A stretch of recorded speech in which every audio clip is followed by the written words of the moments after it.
Hi there.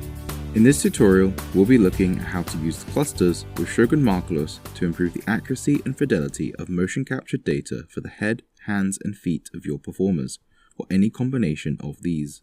Feedback from our markerless users show that in certain situations, being able to access marker-based data quality can make a big difference in their productions. Marker-based tracking offers higher resolution and greater robustness, especially on crucial parts of the performer. This means that with just a little extra effort during setup, users can achieve more precise and reliable tracking on key areas, significantly improving the overall performance. Introduced with Shogun 1.18, this feature enables the following workflow. Step 1. Calibrate our subject and set up props to be placed on our performer in Shōgun markerless. Step 2. Record the subject skeleton to use in Shōgun Post, where it is combined with the props. Step 3. Import the updated VSK into Shōgun markerless. Step 4. Track our performer with improved data quality using these props. Depending on the number of subjects you wish to track and how many marker clusters they are each wearing, you may need to alter the number and layout of your optical cameras to ensure optical tracking performance. For more information on this, please contact our support team at support@vicon.com.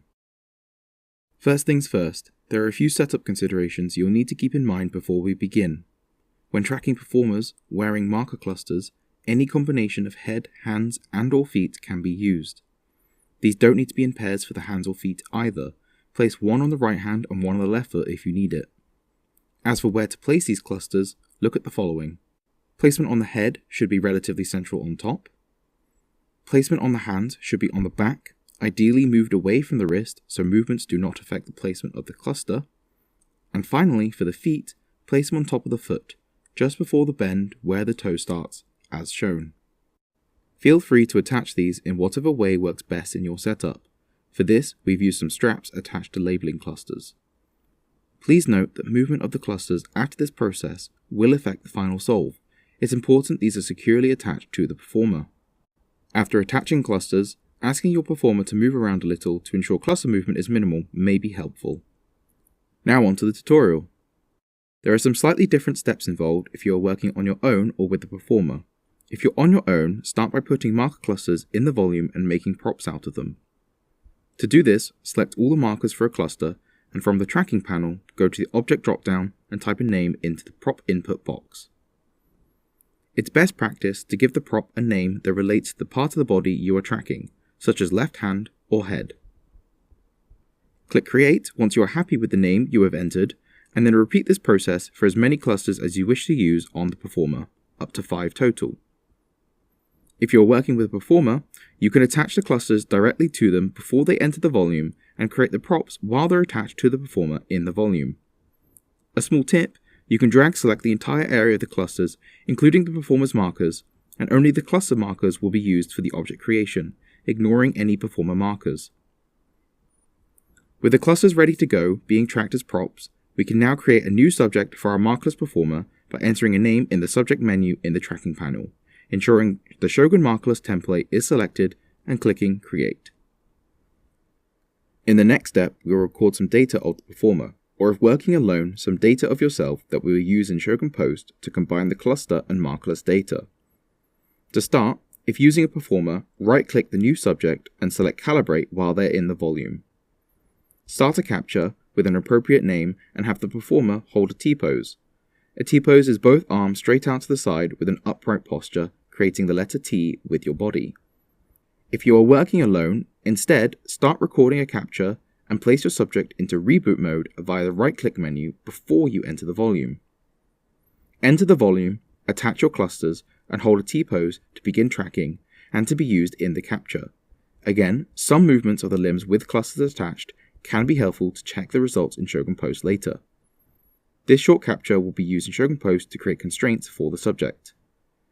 Now that we have our capture, let's open Shōgun Post 1.18 and load it.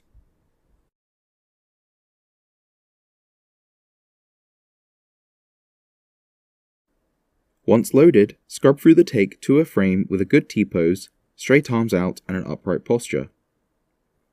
Also ensure there is either only one subject in the file, or select the subject you wish to assign clusters to from the drop-down menu at the top of Shōgun Post. Now we need to run the markerless _cluster hybrid _ setup script. This can be done by opening the script editor panel, loading the script, and clicking Run, or in the script editor panel, typing the name of the script, followed by a semicolon and pressing Run. When the script is run, a dialog box will check the current frame and ask if the subject is in a suitable T-pose. Select Yes if this is true. Let the script run, and once it's done, it will report it's finished in the log at the bottom right of the Shōgun Post window. We are going to take the skeleton back into Shōgun markerless. To do this, we need to export the VSK file. Go to Subject Management and click Export Labeling, Solving, Retargeting as shown. Now we can go back to Shōgun markerless. In the tracking panel, load the newly saved subject file by clicking Import Subject and selecting the newly exported VSK file. In the tracking panel, the previous subject will be replaced with the newly imported subject. This subject will now look slightly different in the tracking panel. Next to the name, you'll see a plus button. Clicking this will show slots attached to this subject, corresponding to the clusters attached to our subject. You will now need to assign the clusters to the corresponding slot. To do this, first select the cluster, and then while holding the Control key, select the appropriate slot. Then right-click that slot and click Assign Object. The cluster will now be associated with this subject. Do this for the rest of your clusters. Once this is done, you can now reboot your subject as you usually would. Right-click Subject and click Reboot, and have the performer move into a T-pose. Have the performer move the limbs associated with the new clusters, and you will see the final soul skeleton now more closely aligned with the performer's movements, including more articulation in the feet, hands, and head that have clusters assigned. Now to recap. To create a hybrid cluster subject, we first need to capture a take of the performer wearing clusters in any combination of the head, hands, and feet in a T-pose. In Shōgun Post, we can then run the markerless_cluster_hybrid_setup script on a frame with the performer in the T-pose, so that we can constrain the subject to these clusters and export this. And finally, back in Shōgun markerless, we can import this subject, assign our clusters, and reboot our subject to get higher fidelity final solve influenced by the position of the clusters, improving the general articulation of the skeleton. We would love to hear your feedback, so please do feel free to leave a comment below or contact our support team if you need further assistance. Thanks for watching!